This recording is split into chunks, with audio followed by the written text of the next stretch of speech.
آپ کا سوال یہ ہے کہ اللہ مبارک اور ماشاء اللہ میں کیا فرق ہے؟ اچھا جی، جو ہمیں سکھایا گیا ہے نا وہ ماشاء اللہ سکھایا گیا ہے، ٹھیک ہے؟ کیونکہ اللہ تعالیٰ قرآن مجید میں فرماتے ہیں، وہ جو دو بھائیوں کا قصہ ہے نا سورہ کہف میں،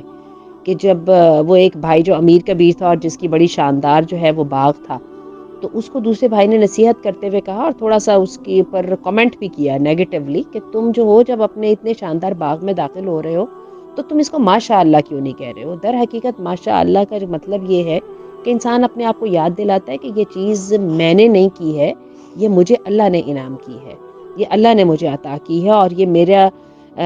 اس کا کریڈٹ بھی مجھے نہیں جاتا، اور اس کا جو ہے نا مجھے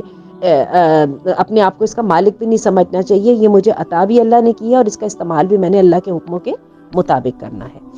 تو ماشاء اللہ ہمیں یہی تلقین کی گئی ہے۔ آگے آ جائیے بات اللہ مبارک کی، تو اللہ مبارک ایک دعا ہے، ضرور دے دینی چاہیے کہ جب کوئی اچھی چیز دیکھیں تو اللہ تعالیٰ اس میں برکت ڈالے، اللہ تعالیٰ اس کو جو ہے یعنی برکت ڈالے اور اللہ تعالیٰ قبول کرے، اللہ تعالیٰ اس میں عافیت عطا فرمائے، اللہ تعالیٰ توفیق عطا فرمائے، یہ اس طرح کی دعاؤں میں سے ایک دعا ہے۔ تو یہ اس کا فرق ہے، ہمیں ریکمنڈیشن ماشاء اللہ کہنے کی ہی ہے۔